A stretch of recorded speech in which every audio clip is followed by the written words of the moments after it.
نحمد الله العظيم نصلي ونسلم على الرسول الكريم أما بعد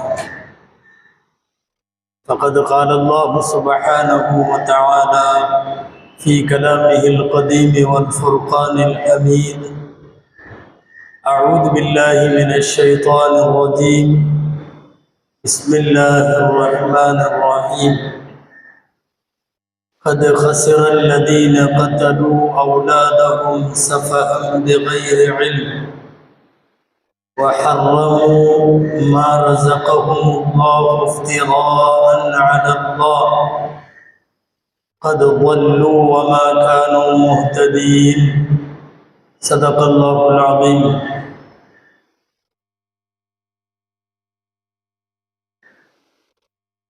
எல்லா புகழும் அல்லாஹு ஜல்ல ஷானுஹு தஆலா ஒருவனுக்கே உரித்தாகும். அருமை நாயகம் முஹம்மதுர் ரசூலுல்லாஹ் ஸல்லல்லாஹு அலைஹி வஸல்லம் அவர்களின் மீதும் நற்பாக்கியங்கள் நிறைந்த அவர்களுடைய உம்மத்தின் மீதும் குறிப்பாக பாக்கியங்கள் நிறைந்த ஜும்மா நன்னாளில் நம் அனைவர் மீதும் எல்லாம் வல்ல அல்லாஹ்வின் நல்லருள் என்றென்றும் நிறைவாக உண்டாவதாக. ஆமீன். அல்லாஹு ஜல்ல ஷானுஹு தஆலா இந்த உலகத்தில் மனித குலத்திற்கு அவன் வழங்குகிற பேருபகாரங்களில் பெரும் அருட்கொடைகளில் மிகச்சிறந்த அருட்கொடைகள் என்று இரண்டை அல்லாஹ் சொல்லுகிறான். அல் மாலு வல் பனூன் ஜீனத்துல் ஹயாத்தி துன்யா. ஒன்று பொருட்செல்வம், இன்னொன்று மக்கட்செல்வம். பொருளாதாரம் வழங்க பெற்றவர்களும் இறையருள் பெற்றவர்களே, யாருக்கெல்லாம் அல்லாஹ் மக்கள் செல்வத்தை வழங்கி அவர்களை பெற்றோராய் தாய் தந்தையாய் அல்லாஹ் வைத்திருக்கிறானோ அவர்களும் அல்லாஹ்வின் அருளுக்குரியவர்களே. இந்த இரண்டில் மிகவும் முக்கியமானது மக்கட்செல்வம். அல் குர்ஆனில் மக்கள் செல்வத்தை குறித்து விரிவாக பேசுகிற ஒரு வசனத்தில் அல்லாஹ் இப்படி சொல்லுகிறான். யஹ்லுகு மா யஷா. நாடியதை அவன் படைக்கிறான். யஹபு லிமன் யஷாஉ இனாதா. அவன் நாடியவர்களுக்கு பெண் குழந்தைகளை அன்பளிப்பாக தருகிறான். வயஹபு லிமன் யஷாஉ ذுகூர். அவன் விரும்பியவர்களுக்கு ஆண் குழந்தைகளை அன்பளிப்பாக தருகிறான். அவ் யுஸவ்விஜுஹும் ذுக்ரானன் வ இனாஸா. ஆண் மக்களும் பெண் மக்களும் கலந்தும் சில பேருக்கு அல்லாஹ் தருகிறான். வயஜஅலு மன் யஷாஉ அகீமா. நாடியவர்களுக்கு பிள்ளை பேறு இல்லாமல் அவர்களை மலடாகவும் அல்லாஹ் வைக்கிறான் என்று சொல்லும் இந்த வசனத்தில் பெண் குழந்தை பாக்கியம் பெற்றோர் ஆண்கள் இல்லாமல், அல்லது ஆண்களை பெற்றவர்கள் பெண் குழந்தைகள் இல்லாமல், அல்லது இரண்டையும் ஒரு சேர பெற்றவர்கள், இவர்களின் பட்டியலோடு சேர்த்து பிள்ளை இல்லாதவர்களையும் அல்லாஹ் வைத்திருப்பதையும் அல்லாஹ் சொல்லுவார். அன்பானவர்களே, குழந்தை பாக்கியம் என்பது ரப்பு தனது கையில் வைத்திருக்கிறார். மனிதர்களெல்லாம் சேர்ந்து முயற்சித்தால் குழந்தை பிறக்காது, பெருக்க முடியாது. கணவனும் மனைவியும் இணைந்து விட்டால் மட்டுமே குழந்தை பிறக்கும் என்கிற நியதியும் தவறானது. மருத்துவ உலகத்தால் கைவிடப்பட்டு குறையில்லாத தம்பதியினராய் இருந்தும் கூட குழந்தை இல்லாத தம்பதியினரை உலகத்திலே பார்க்கிறோம். பல்லாண்டு காலம் கணவனும் மனைவியும் சேர்ந்தும் பிள்ளைகள் பெற முடியாத சூழ்நிலையில் ஒரே ஒரு தடவை ஒரு விபத்தை போல சேர்ந்து விட்டவர்களுக்கு கருத்தரிப்பதையும் பார்க்கிறோம். குழந்தை பாக்கியம் ரப்புல் ஆலமீன் தனது கையில் வைத்திருக்கிறான். மனிதர்களின் கையில் அது இல்லை. மிக அழகாக திருக்குர்ஆனின் வசனம் ஒன்று சூரா வாக்கியாவில் கடைசி பகுதியிலே வரும். அஃபரஅய்தும் மா தும்னூன், நீங்கள் ஆணும் பெண்ணும் சேர்ந்து விட்டு உங்களுடைய அணுக்களை பெண்ணின் கருவுக்குள்ளே செலுத்திவிட்டு போய்விடுகிறீர்கள். அல்லாஹ் கேட்கிறான், அன்தும் தக்லுகூனஹு அம் நஹ்னுல் காலிகூன், அதுக்கப்புறம் படைப்பது நீங்களா நானா? அல்லாஹ் கேட்கிறான். யதார்த்தமான நிலைமையை சொல்லுகிற ஒரு வசனம் இது. சேருவது மட்டும்தான் கணவன் மனைவியின் வேலை. அவன் சொல்லுவது போல மா தும்னூன், நீங்கள் சேர்ந்து விட்டு போய்விடுவீர்கள். ஆனால் அதற்கு பின்னால் அன்தும் தக்லுகூனஹு, நீங்கள் படைக்கிறீர்களா, அம் நஹ்னுல் காலிகூன், அல்லது நாம் படைக்கிறோமா என்று அல்லாஹ் தஆலா கேட்பான். குழந்தையை தருதல், கருவில உருவாக்குதல், வளர்த்தெடுத்தல், பிரசவ காலத்தின் போது வெளியே சஹீஹ் சலாமத்தோடு அதை கொண்டு வருதல் ரப்பினுடைய மிகப்பெரிய அத்தாட்சி அவன் கையில் வைத்திருக்கிறான். நாடியவர்களுக்கு பெண் மக்கள் மட்டும். ஆம், நபிமார்களின் வரலாறுகளை படித்து பார்க்கிறோம். ஷுஐப் அலைஹிஸ்ஸலாம் போன்றவர்கள், லூத் அலைஹிஸ்ஸலாம் போன்றவர்கள், இவர்களுக்கு ஆண் மக்களே இல்லை. நபிமார்களில் பலருக்கும் பெண் மக்கள் மட்டும்தான், ஆண் மக்கள் இல்லை. மறுபக்கமும் சில முக்கியமான நபிமார்களை பார்க்கிறோம், பெண் மக்கள் இல்லை. ஹஜ்ரத் இப்ராஹிம் அலைஹிஸ்ஸலாம் இந்த உலகத்தில் ஆண் மக்களை மட்டுமே பெற்ற தகப்பன் இப்ராஹிம் அலைஹிஸ்ஸலாம். இரண்டும் சேர்ந்து கொடுக்கிறோம் என்று அல்லாஹ் சொல்லுகிறானே, அதற்கு உதாரணம் எம்பெருமானார் ஸல்லல்லாஹு அலைஹி வஸல்லம். 4 பெண் மக்கள், 3 ஆண் மக்கள், மொத்தம் 7 பேர் பெருமானார் ஸல்லல்லாஹு அலைஹி வஸல்லமுக்கு அல்லாஹ் கொடுத்தவை. நாடியவர்களை பிள்ளை பேறு இல்லாமல், தகப்பனாகாமல் ஹஜ்ரத் ஈசா அலைஹிஸ்ஸலாமுக்கு குழந்தை இல்லை என்பது நமக்கு தெரியும். யஹ்யா அலைஹிஸ்ஸலாமுக்கு குழந்தை இல்லை என்பது நமக்கு தெரியும். விதிவிலக்காக 1-2 பேர் நீங்களாய் சுமார் 1,00,000த்திற்கும் மேற்பட்ட நபிமார்களில் எல்லாருக்கும் மனைவிகளும் இருந்தது, மக்களும் இருந்தார்கள். ஒரு மனைவி அல்ல, பல மனைவிகளும் இருந்தது, மக்கள் செல்வமும் இருந்தது. அல்லாஹ்வின் வார்த்தையில் சொல்லுவதானால் வஜஅல்னா லஹும் அஸ்வாஜம் வ துர்ரியா, நபியே உமக்கு முன்னால் நிறைய நபிமார்கள், தீர்க்கதரிசிகள் வந்தார்கள், அவர்களுக்கு நாம் சந்ததியை கொடுத்தோம் என்று அல்லாஹ் சொல்லுகிறார். குழந்தை பேரை விரும்பாதவர்கள் அநேகமாய் யாரும் இருக்க முடியாது. அழுது தொழுது துவா செய்வதை பார்க்கிறோம் பல்லாண்டுகளாய். எனக்கு குழந்தை பாக்கியம் கொடு என்று கேட்பவர்கள். திருக்குர்ஆனிலே வரக்கூடிய நபிமார்களின் பிரார்த்தனைகளை ஒரு கணம் நாம் நோட்டமிட்டால் தெரியும். எக்கச்சக்கமான நபிமார்களின் பிரார்த்தனை என்ன தெரியுமா? ரப்பி ஹப்லி மினஸ் சாலிஹீன், எனக்கு சாலிகான குழந்தையை நீ அன்பளிப்பாக கொடு கேட்கிறார்கள். வயது உள்ள போது உள்ள வயதான காலத்திலும் கேட்டார்கள், சாத்தியம் இல்லாத காலத்திலும் கேட்டார்கள். பன்னெடுங்காலமாக குழந்தை இல்லாத ஜக்கரியா அலைஹிஸ்ஸலாம் தள்ளாடுகிற வயதில் கேட்டதை சூரா மரியமின் ஆரம்ப வசனங்களில் வருகிறது அந்த வார்த்தை, துவா. ரப்பி இன்னி வஹனல் அத்மு மின்னி, தள்ளாடுகிற வயது. உலகத்தின் பார்வையில் குழந்தை பேர் இதற்கு மேல் சாத்தியமே இல்லை. சொல்லுகிறார்கள் வஹனல் அத்மு மின்னி, என் எலும்பெல்லாம் பலவீனமாகிவிட்டது. என் முடிகளெல்லாம் வெள்ளை நிறம் பூசிவிட்டது, ஒரு முடி கூட கருப்பு இல்லை, வெள்ளை நிறம் பூசிவிட்டது, எலும்பெல்லாம் தேய்ந்து விட்டது. ஆனாலும் எனக்கு குழந்தை கொடு என்று உன்னிடத்திலே நான் கேட்பதில் துர்பாக்கியசாலியாக நான் ஆக மாட்டேன். என்ன தனியாளா விட்டுறாத, எனக்கு வாரிசை கொடு, வாரிசை கொடுப்பவர்களில் நீ சிறந்தவன். எனக்கும் என்னுடைய மூதாதையர்களான யாக்கூபுடைய சந்ததிக்கும் நீயே ஒரு வாரிசு தர வேண்டும். இதையெல்லாம் கேட்கிற போது அவர்களின் வயது 90க்கு மேல். அல்லாஹ் தந்தான். ரப்பிடத்தில் பிள்ளை இல்லாதவர்கள் பல்லாண்டு காலங்களாய் உலகம் சாத்தியம் இல்லை என்று சொன்னாலும் அல்லாஹுவின் வல்லமையில் அது சாத்தியம் என்கிற காரணத்தால் குழந்தை பேருக்காக அவர்கள் துஆ செய்ததை குர்ஆனிலே பார்க்கிறோம். ஆக குழந்தை செல்வம் நபிமார்களால் நல்லோர்களால் எல்லோராலும் விரும்பப்படுவது. திடீரென இந்த ரம்ஜானுக்கு பின் ஷவ்வால் மாதத்திலே குழந்தை பேறு பற்றி ஏன் பேச வேண்டும் என்று நினைக்கலாம். நாட்டிலே சில நாறிப்போன வாய்கள் முஸ்லிம்கள் அதிகம் குழந்தை பெற்றுக் கொள்ளுகிறார்கள் என்பதை தவறான விமர்சனமாய் முன்வைக்கிற நேரத்தில் நாங்கள் ஒரு வார்த்தை சொல்லுவோம். இஸ்லாத்தில் அதிகமான குழந்தைகளை அல்லாஹ் வழங்கினால் பெற்றுக்கொள்ளுதல் என்பது ஒரு கான்செப்ட் ஆஃப் இஸ்லாம்.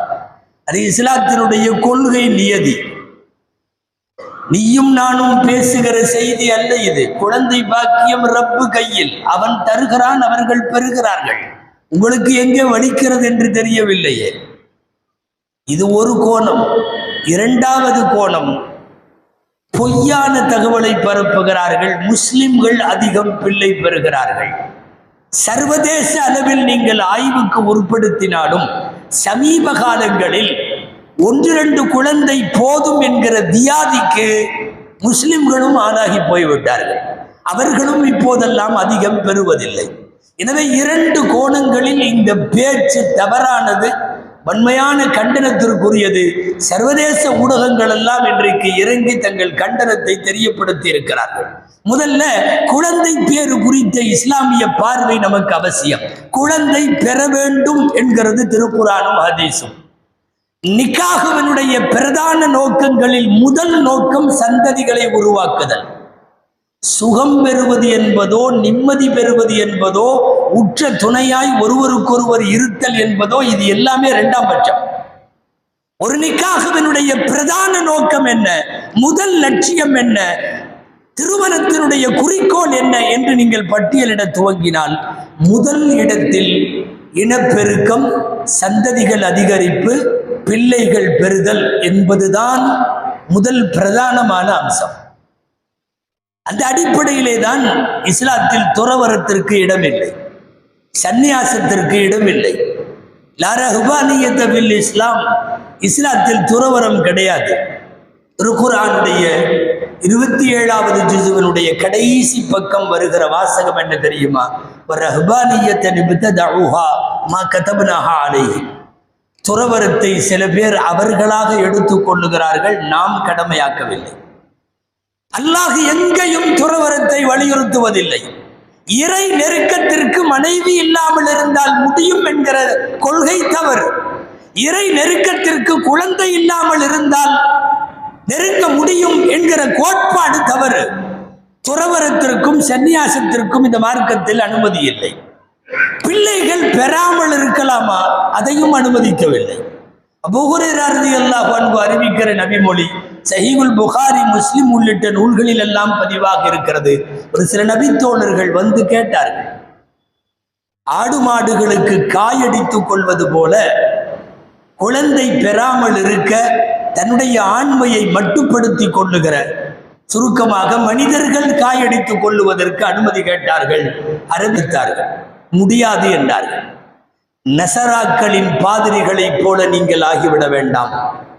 மனைவி இல்லாமல், மக்கள் இல்லாமல் நீங்கள் ஆகிவிட வேண்டாம். மனைவி வேண்டும், மக்கள் வேண்டும், சந்ததி வேண்டும், ஆண் குழந்தை, பெண் குழந்தை எல்லாம் வேண்டும். இல்லாதவர்கள் கையேந்த வேண்டும். சாத்தியமில்லாத காலத்திலும் ரப்பு சாத்தியப்படுத்தி கொடுப்பான். எனவேதான் இந்த துறவரமோ அல்லது ஆண்மையை நீக்கிக் கொள்ளுதலோ இதற்கெல்லாம் அனுமதி இல்லை.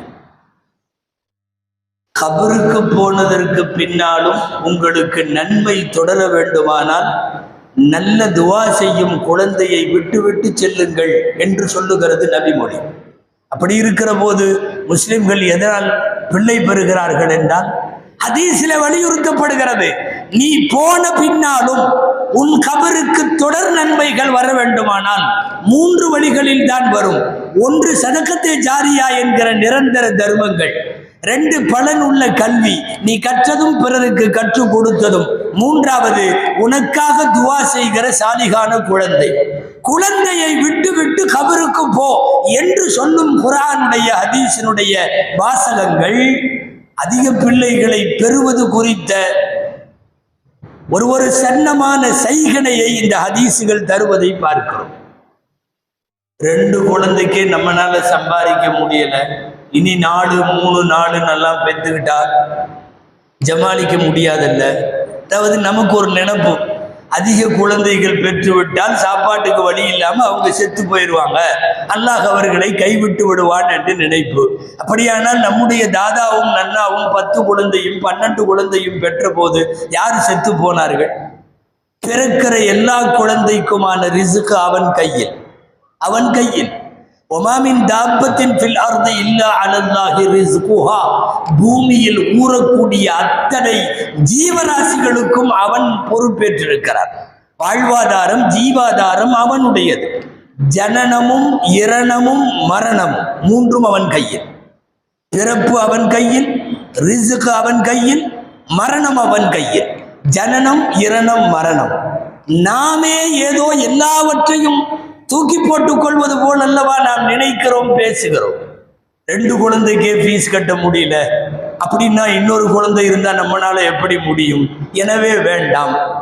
பிறக்கிற மண்ணில் பிறக்கிற அத்தனை குழந்தையும் கடைசியாக மௌத்தாகிற அந்த லாஸ்ட் மினிட்ல அதன் வாயில் போகிற உணவு பருக்கை என்ன என்பது வரை தீர்மானித்திருப்பவன் ரப்புல் ஆலமீன். நாம் எங்க எந்த உயிருக்கு நாம் பொறுப்பெடுத்தோம்? அதனால் தான் குழந்தைகளை கொல்லுகிற பழக்கம் இருந்த காலத்தில் சிசுவை வயிற்றுக்குள்ளேயே கொன்றாலும் சரி, வெளியில வந்ததற்கு பிறகு உயிரோடு புதைத்தாலும் கொன்றாலும் சரி, அல்லாஹ் என்ன வார்த்தை சொல்லுகிறான் தெரியுமா? அவர்கள் நஷ்டவாளிகள். யார்? அல்லதீன கத் கஸிரல்லதீன கத்தலு அவுலாதஹும், குழந்தைகளை கொல்லுகிறார்கள். அல்லாஹ் காரணம் சொல்றான். ஏன் கொல்றாங்க தெரியுமா? சஃபஹன், முட்டாள்தனமாக கொல்லுகிறார்கள். பிகைரி இல்மின், அறிவில்லாமல் கொல்லுகிறார்கள். 2 வாசகமும் குர்ஆன்ல இருக்கு. குழந்தைகளை கொல்பவன், கருக்கலைப்பு செய்பவன், குழந்தை வேண்டாம் என்று சொல்லுபவன் சஃபஹம் பிகைரி இல்மின், மடத்தனமாக செய்கிறான், அறிவில்லாமல் செய்கிறான் என்றதற்கு பொருள். ரப்பின் மீது மிக உறுதியான நம்பிக்கை உள்ளவன் அடுத்து ஒரு குழந்தை பிறந்தால் என்ன ஆகுமோ என்கிற பயங்கரமான கேள்விக்குள்ளே அவன் சிக்குண்டு தவிக்க மாட்டான். குர்ஆனிலும் ஹதீஸிலும், ஏன் எல்லா நிக்காஹ் மஜ்லிஸுக்கும் நாம் செல்லுகிறோம். திருமணத்தில் குத்துபா ஓதப்படுகிறது. எல்லா கல்யாணத்திலையும் குத்துபாவில மறக்காமல் ஒரு நபி மொழியை கண்டிப்பாக அத்தனை குத்துபாவிலும் ஓதுவோம். ஆல்மோஸ்ட் இந்த ஹதீஸ் ஓதப்படாத நிக்கா குத்துபாவே இல்லை. எல்லா நிக்காலையும் என்ன தெரியுமா வார்த்தை? தஸவ்வஜுல் வலூதல் வதூத், அதிகம் பிள்ளை பெறுகிற, அதிகம் பிரியத்திற்குரிய பெண்ணை நீங்கள் திருமணம் செய்யுங்கள். பெண்ணுக்கு நபி ஸல்லல்லாஹு அலைஹி வஸல்லம் தகுதியாய் சொல்லுகிற 2 வார்த்தை.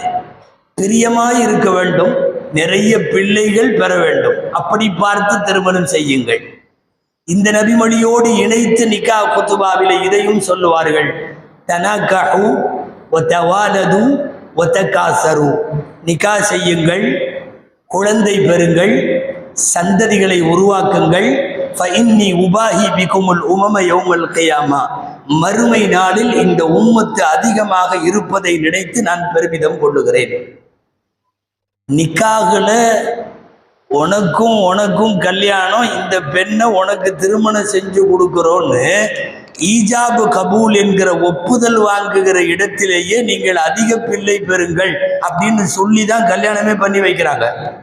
அப்புறம் முஸ்லிம்கள் அதிகம் பிள்ளை பெறுகிறார்கள்னா, பிள்ளை கொடுப்பவன் ரப்புல் ஆலமீன், பெற்றுக்கொள்வது பேரண்ட்ஸ். இது இஸ்லாத்தினுடைய பெரிய நேமத்தாக கருதப்படுவது. எம்பெருமானார் ஸல்லல்லாஹு அலைஹி வஸல்லம் தான் எங்கள் வாழ்க்கையின் முன்மாதிரி என்று உலகத்திற்கே தெரியும்.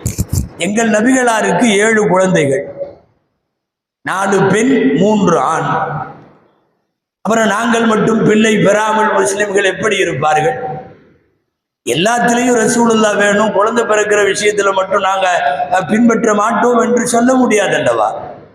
நாங்களும் அப்படியே வரலாற்றை ஒரு பக்கம் திரும்பி பார்க்கிறோம். அபூபக்கர் ரலியல்லாஹு அன்ஹு 6 குழந்தைகளோடு வஃபாத் ஆகிறார்கள். 6 குழந்தைகளுக்கு பின்னால் கலீஃபாக்களை பின்பற்ற வேண்டும் என்பது நம்முடைய நியதி. உமர் ரலியல்லாஹு அன்ஹு வஃபாத்தாகிற போது 9 குழந்தைகள்.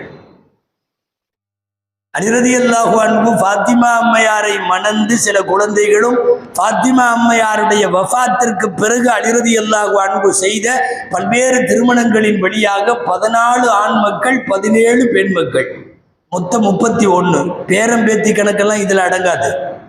ஒன்லி 31 நேரடியாக அவர்களின் ஆண் பிள்ளைகள், பெண் பிள்ளைகள். உலகமெல்லாம் அடிக்கடி தங்கள் நாவில உச்சரிக்கக்கூடிய ஆன்மீக பெருந்தகை கௌசுல் ஆலம் முஹியுத்தீன் அப்துல் காதர் ஜெயிலானி அவர்கள் ஒன்றன் பின் ஒன்றாய் 4 மனைவிமார்கள், பெற்ற குழந்தைகள் 49. 27 ஆண் குழந்தை, 22 பெண் குழந்தை. நகைச்சுவையெல்லாம் சொல்லவில்லை. மார்க்கத்தில் நம்ம கௌசுல் ஆலமுக்கும் அபூபக்கர் உமர் ரலியல்லாஹுக்கெல்லாம் போக வேண்டாம். உங்க தாத்தாவோட தாத்தாவுக்கு எத்தனை குழந்தைன்னு பாருங்க. நம்முடைய ராதாவும் நன்னாவும் எவ்வளவு பெற்றார்கள் என்று பாருங்கள். இங்கே ஒரு தவறான கற்பிதம் இருக்கிறது. என்னன்னா, பிறக்கிற குழந்தையின் ரிஸ்கெல்லாம் இவர் கையில அப்படிங்கிற மாதிரி நினைக்கிற நினைப்பு. குழந்தைகளாக பிறக்கிற எல்லோருக்கும் ரப்புல் ஆலமீன் பொறுப்பேற்கிறானே. யாரோ சொன்னார்கள், அதாவது குழந்தை வயிறோட பிறக்குது, அந்த வயிற்றுக்கு சாப்பாட்டுக்கு என்ன பண்ண முடியும்? அடுத்து பிறந்தா வயிறோட மட்டும் பிறக்கல, 2 கைகாலோடவும் பிறக்குது இல்லையா? 2 கைகாலோடும் அது பிறக்கிறது. நீ அந்த வயிற்றை மட்டும் பார்க்கிறாய். ஏற்கனவே இந்த வீட்டில் 4 வயிறு இருக்கிறது. இனி ஒரு வயிறோ 2 வயிறோ வந்தால் யார் உணவு கொடுப்பது? பிறக்கிற குழந்தை வயிறோடு மட்டும் பிறக்கவில்லை, அவர்கள் கைகால்களோடு தான் பிறக்கிறார்கள். இங்கே இருக்கிற சமன்பாடற்ற பொருளாதாரத்தால் அவ்வப்போது இவர்கள் இத்தனை போதும் அத்தனை போதும் அப்படி இப்படின்னு எல்லாம், முதல்ல எல்லாம் 2 1 அளவே சொல்லாம ஜென்ரலா சொன்னாங்க. அளவோடு பெருக, வளமோடு வாழ்க அப்படின்னு சொன்னாங்க. அதுல இந்த குவான்டிட்டி எல்லாம் கணக்கு எதுவுமே சொல்லலை. அதிகம் பெறாதே, அவதிப்படாதே அப்படின்னு எல்லாம் சொன்னாங்க. எண்ணிக்கையே இல்லை. இங்க நாளடைவில் ஆளுக்கால அடிக்கிற ஊழல்லையும் அதுலையும் இதுலையும் பொருளாதாரம் மோசமா பாதிப்படைகிற போது அப்ப 2 போதும் அப்படின்னு உட்கார்ந்து ஒரு முடிவுக்கு அரைகுறை பொருளாதார வல்லுநர்கள் வருகிறார்கள். அப்புறம் தான் அந்த வாக்கியம் எல்லாம் வருது, 2 பெருக இனிதே வாழ்க. முதல்ல 2 பெற்றவங்களுக்கான எல்லாத்துக்கும் அரசாங்கம் பொறுப்பேற்றுக் கொள்ளுமா? 2 மட்டும் இருக்குது. அவர்களின் கல்வி, மருத்துவம், அடிப்படை வீடு வசதி வாய்ப்பு, குடிநீர் எல்லாத்துக்கும் பொறுப்பெடுக்குமா? அது எப்படி இனிதே வாழ்க, 2 பெருக இனிதே வாழ்க? அப்பதான் அந்த வசனங்கள்லாம் வந்தது. நாம் இருவர் நமக்கு இருவர் அப்படின்னு எல்லாம். கொஞ்ச காலம் போய் பொருளாதாரம் இன்னும் மோசமாச்சு. மோசமான உடனே 2லிருந்து 1க்கு வந்தாங்க. 1 பெருக ஒளிமயமாய் வாழ்க அப்படின்னு சொல்லி, என்னமோ 1 இருக்கிறவங்க பூரா ஒளிமயமாய் வாழ்ற மாதிரியும், நிறைய இருக்கிறவங்க பூரா கஷ்டப்படுற மாதிரியும். 1 பெருக ஒளிமய, அதையே கொஞ்சம் மாடிஃபை பண்ணாங்க. நாம் இருவர் நமக்கு ஒருவர் ஆகலாம். இந்த ஈனாவை எடுத்துட்டு ஓனா போட்டு நமக்கு ஒருவர். 2 சொல்லியும் வேலையாகல, 1 சொல்லியும் வேலையாகல. இனி என்ன தெரியுமா? கூடுமானவரையும் குழந்தை பெற்றுக்காமறீங்க அப்படின்னு சொல்லணும். அதுக்காக இதெல்லாம் நாமே குழந்தை, நமக்கு எதற்கும் குழந்தை. கடைசியில் என்ன ஆயிடுச்சுன்னா 2 வேணா 1 வேணும். என்ன, தென்னையை பெற்றால் இளநீர், பிள்ளையை பெற்றால் கண்ணீர். அப்படின்னா நீ அழுக போற, அவனை குழந்தை பிறக்காத உனக்கு அப்படிங்கிற மாதிரி கொண்டு வந்து சமன்பாடற்ற பொருளாதாரத்தில் நிலவுகிற சூழல்கள் இவைகள் எல்லாம். அதிகமான மக்கள் தொகை பெருகிவிட்ட போது சைனாவில் ஒரு முடிவுக்கு வந்தார்கள். அரசு உத்தரவாகவே 1 குழந்தை மட்டும்தான் பிறக்கணும், 2வது குழந்தை பிறக்க முடியாது. சட்ட ரீதியாக ஆக்கப்பட்ட உடனே என்னாச்சு தெரியுமா? ஸ்கேன் ரிப்போர்ட்ல போய் பிறக்க போறது 1 தான், அது ஆனா பெண்ணான்னு பார்த்து பெண்ணா இருந்தா அங்கேயே முடிச்சிடுறது, கருக்கலைப்பு செய்தி. ஏன்னா பிறந்துட்டா அதுக்கப்புறம் இன்னொன்னு பெற்றுக்கொள்ள முடியாது. எனவே பிறக்க வேண்டும் என்று நினைக்கிற எல்லாமே ஆண் குழந்தையாக பிறக்க வேண்டும் என்று நினைத்ததன் விளைவு ஒரு சில ஆண்டுகளிலேயே லட்சக்கணக்கான பெண் குழந்தை சிசுக்களிலேயே வைத்து அழிக்கப்பட்டதற்கு பின்னால் அந்த சட்டம் கொஞ்சம் தளர்வுக்கு வந்தது என்று பார்க்கிறோம். ஒரே 1 குழந்தை பெறு என்று சொன்னால் எவன் பெண் மக்களை பெற்றெடுப்பான்? தனக்கு அடுத்து ஒரு வாரிசை, தன் தொழிலை, தன் கம்பெனியை, தன் நிர்வாகத்தை கவனிப்பதற்கு ஒரு ஆண்மகன் வேண்டும் என்று ஸ்கேன்ல தெரிஞ்சுக்கிட்டு எல்லாரும் கருக்கலைப்பு என்றெல்லாம் அதை செய்ய ஆரம்பித்த போது நிறைய வந்தது. முஸ்லிம்கள் அதிகம் பிள்ளை பெறுகிறார்கள் என்கிற ஒரு மதத்தை பற்றிய புரிதலும் இல்லாமல் ஆய்வு ரீதியான விவரங்களும் இல்லாமல் ஏனோ தான் ஒன்று வாட்ஸ்அப்பில் வந்த செய்தியை வைத்துக்கொண்டு யாரோ தெருவில் போறவரெல்லாம் பேசல. நாட்டின் உயரிய பொறுப்பில் இருக்கிற ஒருவர் முஸ்லிம்கள் அதிகம் பிள்ளை பெறுகிறார்கள் என்று தேர்தல் பரப்புரையில் பேசுகிறார் என்றால் இதை விட கேவலம் வேற என்ன இருக்க முடியும்? இன்டர்நேஷனல் மீடியா, சர்வதேச ஊடகம் எல்லாம் இப்போது காரி துப்புகிறது. ஒரு நாட்டினுடைய மிகப்பெரிய பொறுப்பில் இருப்பவர் ஒரு குறிப்பிட்ட சமயத்தை சொல்லி முஸ்லிம்கள் அதிகம் பிள்ளை பெறுகிறார்கள். நாம் இரண்டு விஷயத்தை உலகத்திற்கு உரத்தி சொல்லுகிறோம். ஒன்று, பிள்ளைகள் பெறுதல் ரப்பு கொடுத்தால் அதை பெற்றுக் கொள்ளுவது முஸ்லிம்களினுடைய கொள்கை கோட்பாட்டிலே சேர்ந்தது. இரண்டாவது, நீங்கள் மேடையிலே சொன்னது பச்சை பொய், துரோகம். அது காரணம், உலக அளவில் முஸ்லிம்கள் இப்போதெல்லாம் பிள்ளைகள் அதிகம் பெறுவதில்லை. அதிகம் பிள்ளை பெற்றால் ஆபத்து என்கிற ஒரு பொது புத்திக்கு கீழே முஸ்லிம்களும் வந்து விட்டார்கள். வேண்டுமென்றால் உலக அளவில் இருக்கிற முஸ்லிம்களின் எண்ணிக்கை எடுத்து கணக்கெடுத்து பாருங்கள். முன்பொரு காலத்தில் இருந்ததை போல 8 பிள்ளைகளும் 10 பிள்ளைகளும் பெறக்கூடிய முஸ்லிம்கள் எத்தனை பேர் என்று கணக்கெடுத்து தாருங்கள். ஏன் வேறு சமயங்கள்ல அப்படி எதுவும் பிறப்பதில்லையா? நிறைய சொல்லிக்கொண்டே போகலாம். பிள்ளை பேறுகள் மிகப்பெரிய ஒரு இராணுவ பலம். அந்த இராணுவ பலம்தான் முஸ்லிம்களுக்கு எல்லாம் வல்ல இறைவன் அதை பெற்றெடுக்க சொல்லி அந்த குழந்தை நியமத்தை எடுத்துக்கொள்ள சொல்லி அல்லாஹ் சொல்லுகிறான். அன்பிற்குரியவர்களை, பிள்ளை பேறு என்பது பெருட்கரிய பேறு. ரப்புல் ஆலமீன் அதிகமான பிள்ளைகளை மட்டுமல்ல, அந்த பிள்ளைகளை சாலிகாகவும் சலாமத்தாகவும் தர நாம் துஆ செய்ய கடமைப்பட்டிருக்கிறோம். அல்லாஹு ஜல்ல ஷானுஹு தஆலா குழந்தை பாக்கியம் இல்லாமல் ரப்பிடம் கையேந்துவோருக்கு அந்த பாக்கியத்தை நல்குவானாக. யாருக்கெல்லாம் ஆண்களாய் பெண்களாய் இரண்டுமாய் யாருக்கெல்லாம் ரப்பு வழங்கி இருக்கிறானோ அவர்களுக்கு இம்மைக்கும் மறுமைக்கும் பேர் சொல்லும் நற்பிள்ளைகளாய் கண் குளிர்ச்சியாய் அல்லாஹ் ஆக்கி அருள்வானாக. ஆமீன். வ ஆகிரு தஅவானா அனில் ஹம்துலில்லாஹி ரப்பில் ஆலமீன்.